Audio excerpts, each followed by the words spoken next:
ప్రభు అయిన యేసు క్రీస్తు ఉన్నతమైన మహోన్నతమైన మహిమ కలిగిన సాటి లేని గొప్ప యేసు క్రీస్తు నామములో మీ అందరికీ నా యొక్క హృదయపూర్వక వందనాలు తెలియజేస్తున్నాను.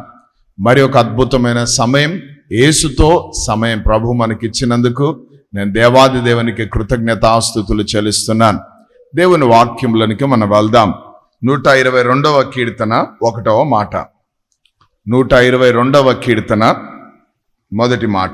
యెహోవా మందిరమునకు వెళ్ళదమని జనులు నాతో అనినప్పుడు నేను సంతోషించి తిని. ఈ అనుభవము ఎవరిది అనంటే దావీదు యొక్క అనుభవం. దావీదు రాసిన ఈ యొక్క కీర్తన ఏ కీర్తన తెలుసా? యాత్ర కీర్తన ఉంది. ఈ యాత్రలో దావీదు అనుభవించిన మాట ఏ మాట? ఆయన ఒక రాజుగా ఉండి ప్రజలు లేకపోతే అక్కడ ఉన్నవారు అన్నారంట, ఏమని?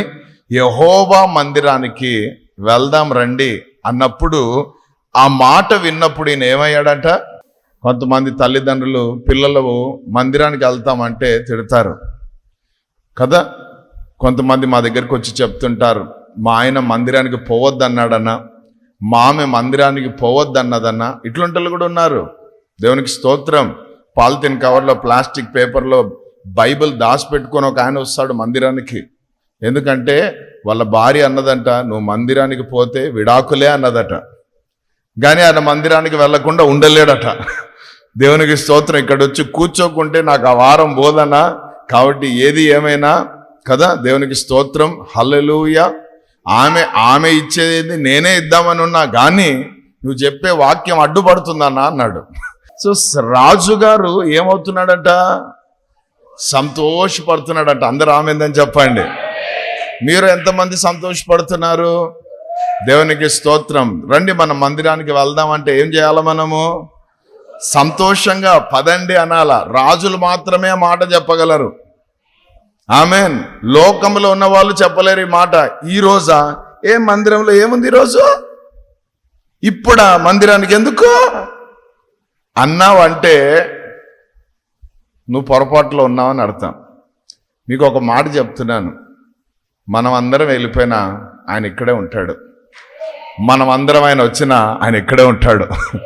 ఎందుకంటే ఆయన నివసించే ప్రాంతము దేవుని యొక్క మందిరము. దేవునికి స్తోత్రం. హల్లెలూయా.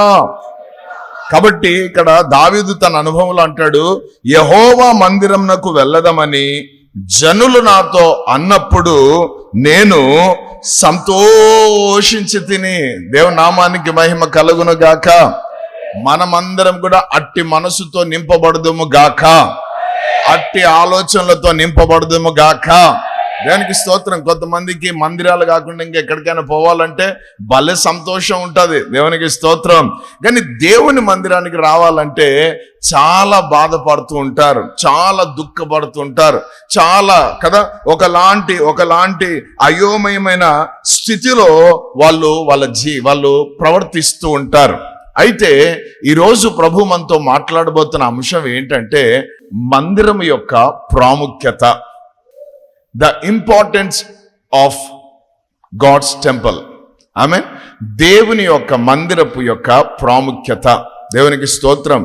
ఎందుకు మందిరానికి వెళ్ళాలి? అసలు మందిరంలో ఏమున్నది? దేవుని నామానికి మహిమ కలుగును గాక. అది మనం ఈరోజు చూడబోతున్నాం. మన ఇంట్లో ప్రార్థన చేసుకుంటే అక్కడ దేవుడు రాడా? మనం ఇంట్లో కూడుకుంటే ఆయన దిగి రాడా? మనం ఇంట్లో ఉంటే సరిపోదా? ఇంత దూరం పోవాల్సిన అవసరమా? ఇంత ఖర్చు పెట్టుకోవాల్సిన అవసరమా? ఇంత కష్టపడి ప్రయాసపడి అన్ని ఛార్జీలు పెట్టుకొని పెట్రోల్ వేసుకొని డీజిల్ వేసుకొని అన్ని రకాలైన ఇబ్బందులు పడి రావడం అవసరమా అని నువ్వు ఒకవేళ అనుకుంటే ఈరోజు ఇది రాసి పెట్టుకోవాలని పరిశుద్ధాత్ముడు నీతో మాట్లాడుతున్నాడు. దేవునామానికి మహిమ కలుగును గాక. ఎందుకు మందిరములో ఉన్న ఆ ప్రాముఖ్యత, ఆ శ్రేష్టత ఏంటి అన్నది ఈరోజు మనము చూసుకోబోతున్నాం. దేవుని వాక్యముల నుండి హెబ్రీయులకు రాసిన పత్రిక 10వ అధ్యాయము 24-25 వచనాన్ని చదువుకుందాం. హెబ్రీయులకు రాసిన పత్రిక 10వ అధ్యాయము 24-25 వచనాలు. కొందరు మానుకొనుచున్నట్టుగా కొందరు మానుకొనుచున్నట్లుగా సమాజంగా కూడుట మానక సమాజముగా కూడుట మానక ఒకరినొకడు హెచ్చరించుచు ఒకరిని ఒకరు హెచ్చరించుచు ఆ దినము సమీపించుట ఆ దినము సమీపించుట మీరు చూచిన కొలది మీరు చూచిన కొలది మరి ఎక్కువగా అలాగు చేయుచు ప్రేమ చూపుటకును సత్కార్యములు చేయుటకును. చాలమ్మా, దేవునికి స్తోత్రం. ఇక్కడ మొట్టమొదటిగా మందిరం యొక్క ప్రాముఖ్యత ఏంటి అని అంటే అక్కడ ఏం కనబడుతుందట? సమాజముగా. మందిరం అంటే ఏంటో తెలుసా? సమాజముగా కూడుకునే స్థలం. మందిరం అంటే ఏంటి? మొట్టమొదటిగా సమాజముగా కూడుకునే స్థలం. దేవుని నామానికి మహిమ కలుగును గాక. అద్భుతం ఏంటంటే ఇక్కడ కూడుకునే వారు ఎట్లుంటారంటే అన్ని రకాలలో ఉంటారు. ఇక్కడ అన్ని ప్రాంతాల నుంచి వచ్చిన వాళ్ళు ఉంటారు. ఇక్కడ అన్ని ప్రదేశాల నుంచి వచ్చిన వాళ్ళు ఉంటారు. ఇక్కడ అన్ని రకాలైన మనస్తత్వాలు కలిగిన వాళ్ళు ఉంటారు. ఇక్కడ అయితే అద్భుతం ఏంటంటే వారందరూ కూడా యేసు రక్తము, సిల్వ రక్తము కడగబడి కొనబడి వచ్చి సమాజముగా కూడుకుంటారు. దేవునికి స్తోత్రం. మందిరం అంటే సమాజముగా కూడుకునే స్థలము. దేవునామానికి మహిమ కలంగాక. అనేక రకాలైన వారు ఒక దగ్గరికి రావడం అనేది ఇది మామూలు విషయము కాదు. అదే మీ ఇంట్లో నువ్వు ప్రార్థన చేసుకుంటే ఇంతమంది వస్తారా? ఒక ఆయన అంటాడు, పెళ్ళికి 1000 పత్రికలు కొట్టి 500 పత్రికలు మందిరంలో పంచుతాన్నా 5 మంది కూడా రాలేదన్నా అన్నాడు. అది మరి ఆమేన్. దేనికి స్తోత్రం. అర్థమైందా? హల్లెలూయా. సో మందిరానికి మన ఇంట్లో జరిగే ఆరాధనకి చాలా తేడా ఉంటుంది. దేవునికి స్తోత్రం. మందిరములో ఉన్న శ్రేష్టత ఏంటంటే సంఘముగా, సమాజముగా మనం అందరం కూడా ఈ రీతిగా కూడుకుంటాం. అనేక రకాల ప్రాంతాల నుంచి వచ్చిన వారందరూ కూడా ఒక దగ్గర కూడుకోవడం అనేది ఇది ఒక అద్భుతం. దేవునికి స్తోత్రం. మీకు ఇంకొక అద్భుతమైన విషయం చెప్తున్నాను. దావీదు ఎందుకు అంత సంతోషించాడంటే ఇది దేవుని వల్ల జరిగిన కార్యం. ఆమేన్. ఆయన ఆకర్షించాడు కాబట్టి మనందరం ఇక్కడ ఉన్నాం. నేను ఆకర్షించింది కాదు, మీరు ఆకర్షించింది కాదు, మనల్ని అందరినీ ఎవరు చేశారైనా ఆకర్షించాడు. ఎక్కడి వారమో, ఏ పాటి వారమో అటువంటి వారందరినీ ఒక దగ్గరికి తీసుకొని వచ్చి ఈ రీతిగా సంఘముగా, సమాజముగా కూడుకోవడానికి ప్రభు తన కృపనిచ్చాడు. దేవుని నామానికి మహిమ కలుగును గాక. సో మనం అందరం కూడుకున్నాం. నిజంగా ఇది ఎంత సంతోషం. దేవుని నామానికి మహిమ కలుగును గాక. ఎందుకంటే చాలా మంది కనబడలేదు తెలుసా? ఈరోజు వాళ్ళు కనబడుతున్నారు, నువ్వు కనబడుతున్నావు అంటే ఇది మామూలు విషయము కాదు. దేవునికి స్తోత్రం. అయితే జరుగుతుంది ఏంటంటే కొంతమంది మానుకుంటున్నారట. అది చాలా బాధాకరమైన విషయం. ఆమె కొందరు మానుకుంటున్నట్టు మీరు ఏం చేద్దంటున్నాడు? సంఘముగా, సమాజంగా కూడుకొనుట మానుకొద్దు అంటూ సంఘానికి ఏమి హెచ్చరిక చేస్తున్నాడంటే ప్రభు దినము సమీపించున్నది కాబట్టి, ప్రభు రాకడ సమీపముగా ఉంది కాబట్టి మరీ ఎక్కువగా మీరు ఇరిగతిగా కూడుకుంటా ఉండాలట. అందుకే మిమ్మల్ని ఆదివారం ఒక్కరోజు మా మీటింగ్ పెట్టి పంపించాం. మేమేం చేసాము? పరిశుద్ధాత్ముడు ఏం చేశాడు?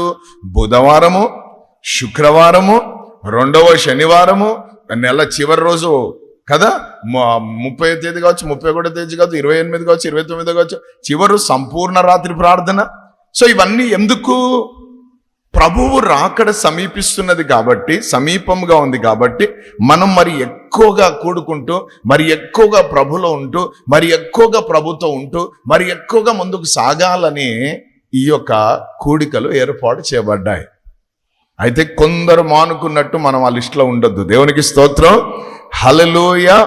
మానుకోకుండా చెప్పండి అందరు కూడా, మారిపోకుండా మీ సన్నిధిలోనికి నన్ను తీసుకొని వచ్చిన మీ కృపను బట్టి మీకు వందనాలయ్యా. నా నీతి కాదు, నా భక్తి కాదు, నా మంచితనం కాదు, ఇది కేవలము మీ కృపను బట్టే. ఆమేన్. కొందరు లిస్టులో మనం ఉండొద్దు. దేవుని నామానికి మహిమ కలుగును గాక.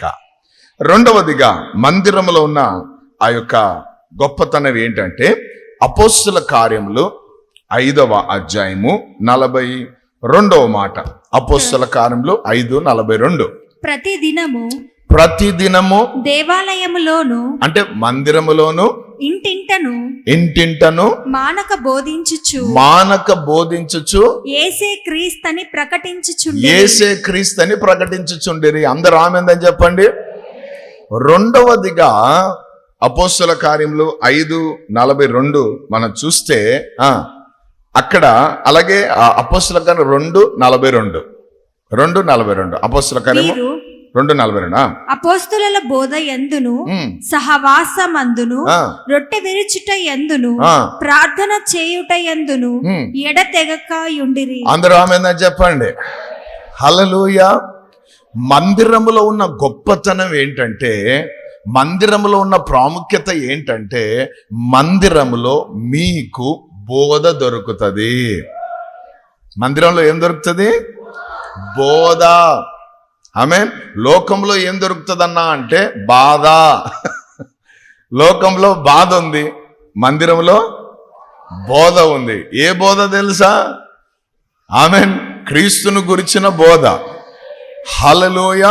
క్రీస్తు ఈ లోకమును జయించాడు కాబట్టి బోధ విని బోధ ప్రకారం నడుచుకుంటే నీవు కూడా ఈ లోకమును జయించేవాడిగా ఉంటావు. అది నీకు మందిరంలోనే దొరుకుతుంది, ఇంకెక్కడ దొరకదు. మందిరంలో ఉన్న గొప్పతనం అదేనమాట. దేవునికి స్తోత్రం. హల్లెలూయా. ఈరోజు చాలా మంది స్పీకర్స్ ఉన్నారు కానీ టీచర్స్ లేరు. ఆమేన్. Everyone want to be a speaker but no one are interested to be a teacher. ఆమేన్.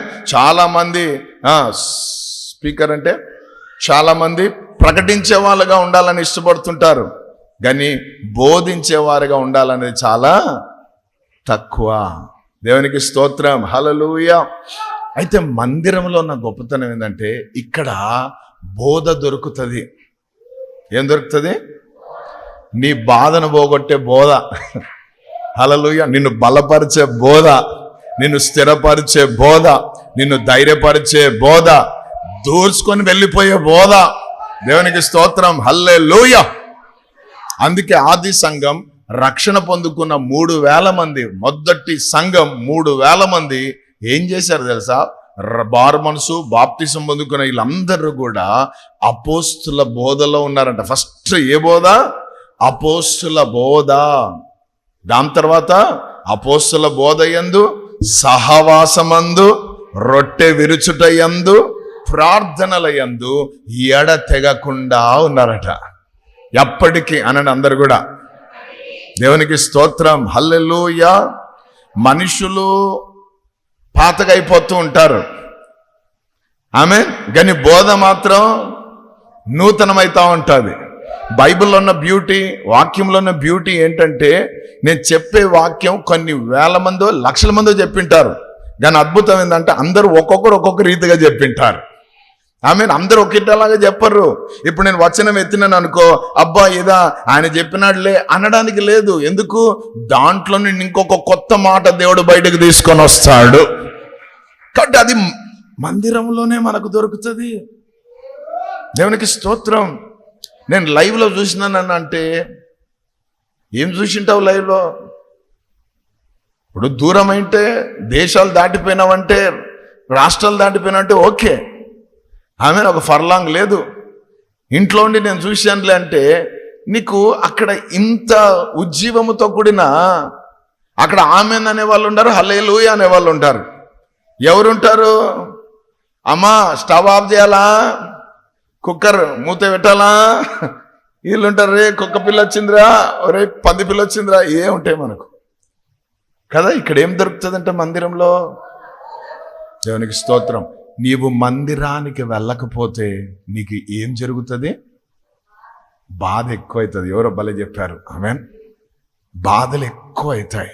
అందుకే కొంతమంది మందిరానికి వచ్చిన వాక్యం విని అంత వెళ్ళిపోయేటప్పుడు కొంతసారి ముందుకు వచ్చి అంటుంటారు, అన్న ఈరోజు చాలా బాధతో వచ్చాను, చాలా బరువుతో వచ్చాను, కానీ మీ నోట దేవుడు తన మాట నుంచి మాట్లాడినప్పుడు ఆ బాధ అంతా పోయిందన్నా, ఏం డ్యాన్సులు చేసినానంటే అంటారు. అంటే ఏందది? అది నీ ఇంట్లో దొరుకుతుందా? బజార్లో దొరుకుతుందా? ABCDEFGHIJKLMNOPQRS మాటలో దొరుకుతుందా? ఈ పేర్లు పెట్టలేక కేమార్ట్, బిమార్ట్, డిమార్ట్ అని వచ్చినాయి ఆమె. సో అక్కడ దొరుకుతాయా?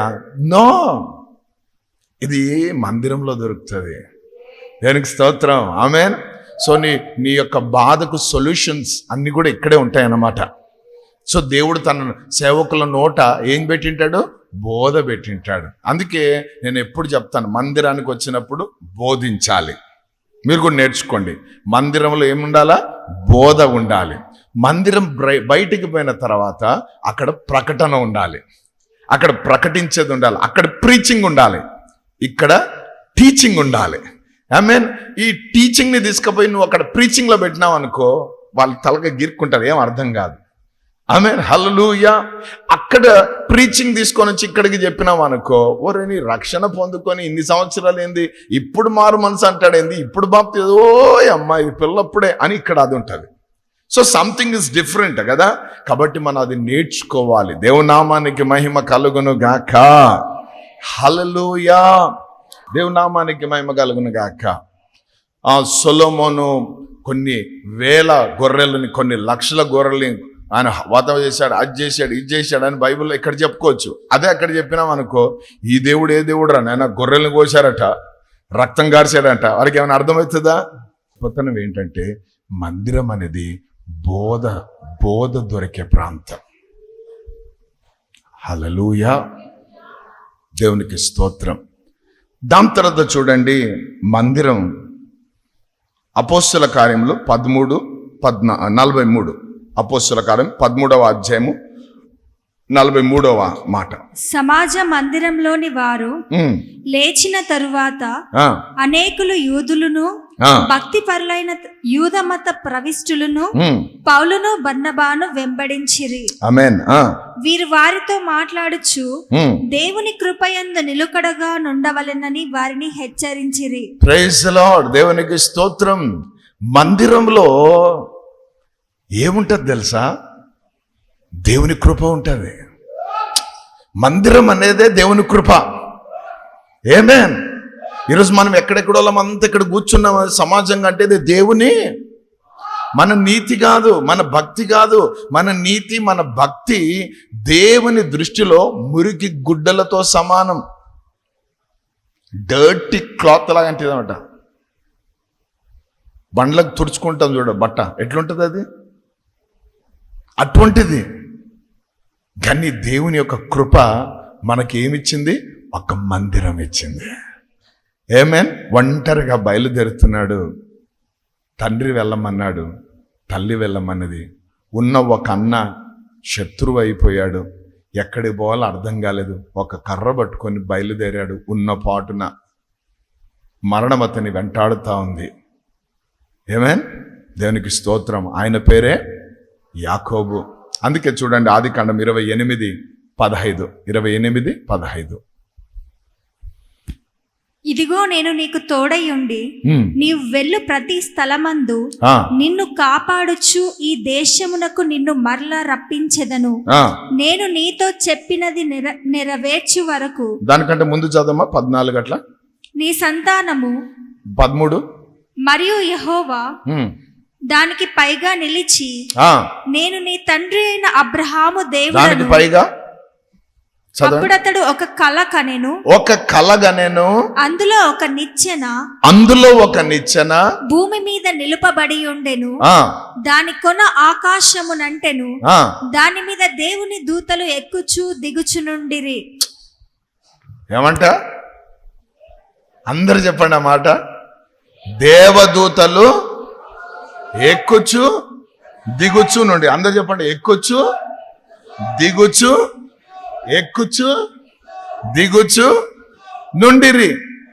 దేవునికి స్తోత్రం. అంటే దేవుని మందిరములో ఉన్న గొప్పతనం ఏంటంటే ఇక్కడ ఒక నిచ్చెన ఉంటది. అది దేవదూతలు పైకి ఎక్కుతుంటారు, దేవదూతలు కిందికి దిగుతుంటారు. దేవుని నామానికి మహిమ కలుగాక.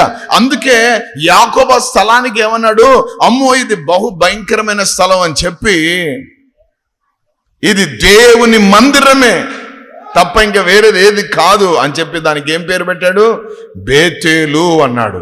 ఇది పరలోకానికి ఏమైందట, గవిని. It's a gate to heaven. పరలోకానికి గవిని ఏంటి, దేవుని మందిరం. ఆమేన్, హల్లెలూయా. మందిరములో, సహవాసములో, రొట్టె విరుచుటలో, ప్రార్థనలో, ఆమేన్, బోధల్లో ఉన్న వాళ్ళు మాత్రమే లోపలికి వెళ్తారు పరలోకంలోనికి. అందరు కాదు ఇది. దేవునికి స్తోత్రం. ఎందుకు రాకడ ఆలస్యం అవుతుందంటే, నీకు మందిరములో దేవుడి కార్యక్రమాలన్నీ చేస్తున్నాడు, తన వాక్యము చేత నిన్ను శుద్ధినిగా చేస్తున్నాడు, బోధలు నీకు బోధింపించి కదా. దేవునికి స్తోత్రం. దేవదూతల పరిచర్య నీ మధ్యలో జరిగించి నిన్ను ఏం చేస్తున్నాడు, దాగు మచ్చ ముడత కలంకం లేనివాడిగా చేసి నిన్ను ఆయన రాజ్యంలోనికి చేర్చుకోబోతున్నాడు. అటువంటి ప్రాముఖ్యత కలిగిన స్థలం ఇది. మందిరం అంటే తమాష కాదు. ఇది ఆదివారం పోవాలి, చర్చికి పోతున్నా అంత సులువుగా చెప్పేది కాదు ఇది.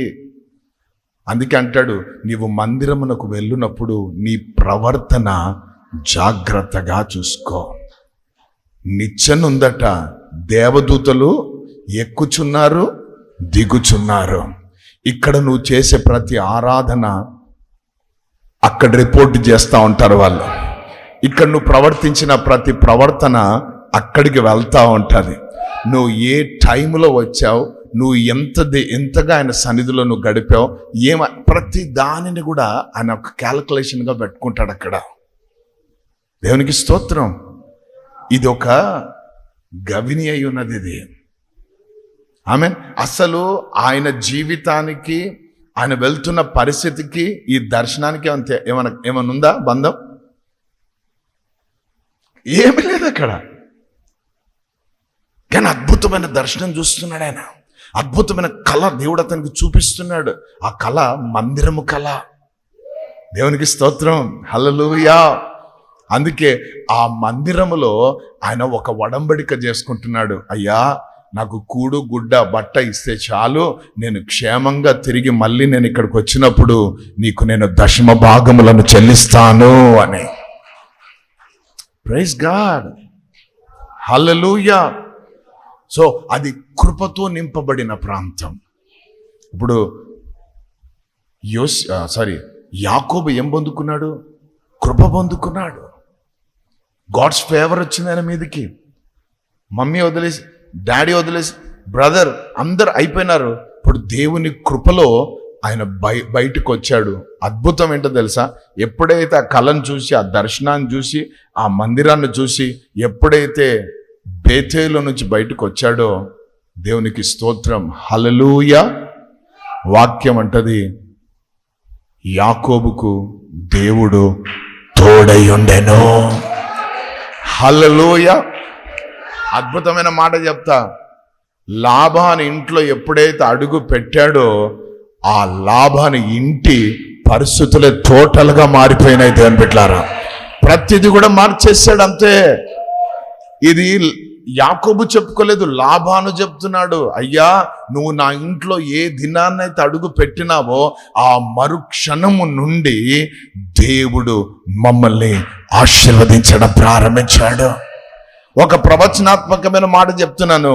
ఎవరైతే నిస్వార్థంగా, ఆశతో, ఆసక్తితో, కొందరు మానుకున్నట్టు కాకుండా ఎవరైతే ఆత్మ తీవ్రత కలిగి ఆసక్తి విషయంలో మాంద్యులు కాకుండా దేవుని మందిరాన్ని ప్రేమిస్తూ దేవుని సన్నిధిలో గడుపుతూ దేవునితో ఉంటారో వాళ్ళు ఏ ప్రాంతానికి వెళ్ళినా, ఏ ప్రాంతంలో అడుగు పెట్టినా మిమ్మును బట్టి దేవుడు ఆ ప్రాంతాన్ని ఆశీర్వదిస్తాడు. మిమ్మును బట్టి ఆ ప్రజల్ని ఆశీర్వదిస్తాడు. మిమ్మును బట్టి ఆ వ్యాపారాన్ని ఆశీర్వదిస్తాడు. మిమ్మును బట్టి ఆ ఉద్యోగాలను ఆశీర్వదిస్తాడు. మిమ్మును బట్టి.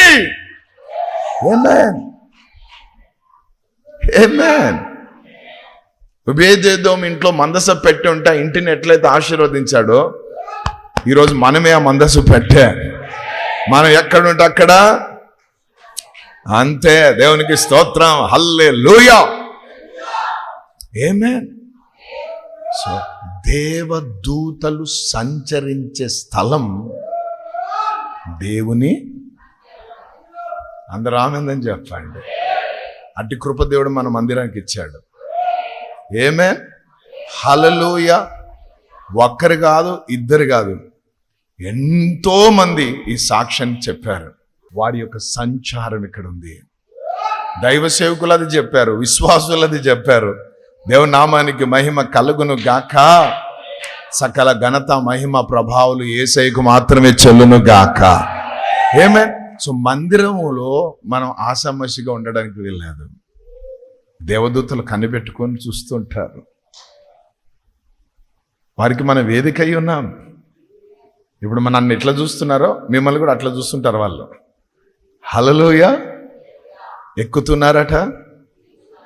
వావ్. ఇంకొక మాట చెప్పాలంటే మందిరంలో ఉన్న గొప్పతనంలో, మందిరం అనేది ఎటువంటి స్థలం అంటే భూమి మీద ఉన్నలను పరలోకముతో కనెక్ట్ చేసే స్థలము దేవుని మందిరం.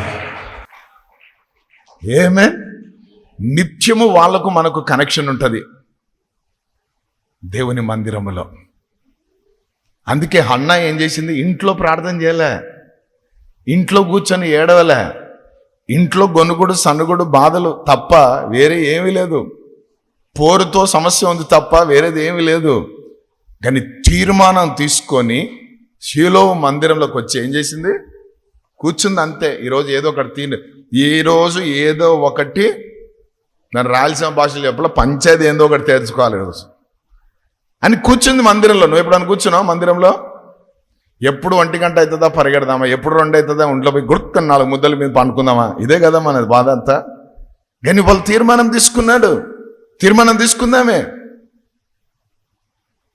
నీకేమైనా తక్కువ చేసి నన్ను అన్న అందరికంటే ఎక్కువ ప్రేమిస్తున్నాను కదా, నాలో చూసుకో అందరిని సింపతి డైలాగులు అని చెప్పినాను. నాకు ఇవి పనిచేయవు నాయనా. నేను నా దేవుని దగ్గర ఒక ఒడంబడిక చేసుకోవాలి. దేవునికి స్తోత్రం. హల్లెలూయా. అది నేను పొందుకునేంత వరకు నేను రానుపో అని చెప్పింది అంతే. అంత మంచి మాట. హల్లెలూయా. అన్న ఆదివారం మంచిగా దేవుని మందిరం ఉంటా, సోమవారం శనివారం ఏం చేస్తా? లోకమే లోకం. ఆమేన్.